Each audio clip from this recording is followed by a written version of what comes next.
Hi, my name is Shanna Mota and I am the founder of Live Love Detox and a friend of FitLifeTV.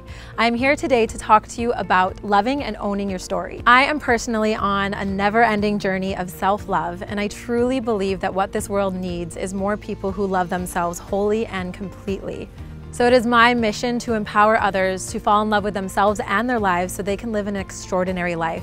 And one of the amazing tools that I have learned on my personal journey of self-love is to love and own my story and love all that I am. You see, a lot of us are conditioned by society to hide ourselves, to hide parts of ourselves, ashamed of the things that we have experienced in the past, in fear of judgment, in fear of rejection. And I'm here to tell you that if you can powerfully own your story, own your past, and own all that you are, you will truly be able to step into living an authentic life. So I encourage you to take a look at your life, look at those experiences that maybe brought pain or guilt or trauma to your life, and look at them as a gift. So know that you can rewrite your story at any time. This is your life and you get to design it the way that you want, the way that you desire. You get to create anything that you want, and you get to love yourself wholly and completely, own your story, own your truth, and share that with the world. And we talk about sharing. There are obviously different levels of sharing. For some of us, we like to broadcast and share our entire life story on social media.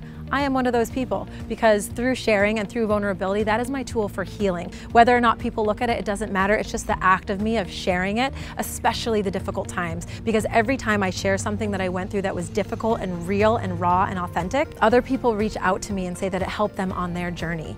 But I know that sharing raw and authentic on social media isn't the path for everyone. So maybe you start with you and your journal. Maybe you just take out your journal and you write and you get vulnerable with yourself and you clear things from the past and you own the story and shift it into a positive and shift it into the lessons that you've learned. Whatever works for you on your journey, do that, own that, and be all that you are and love all that you are and share your story unapologetically and love yourself through the process. Thanks again for watching. My name is Shanna Mota, and we'll see you next time.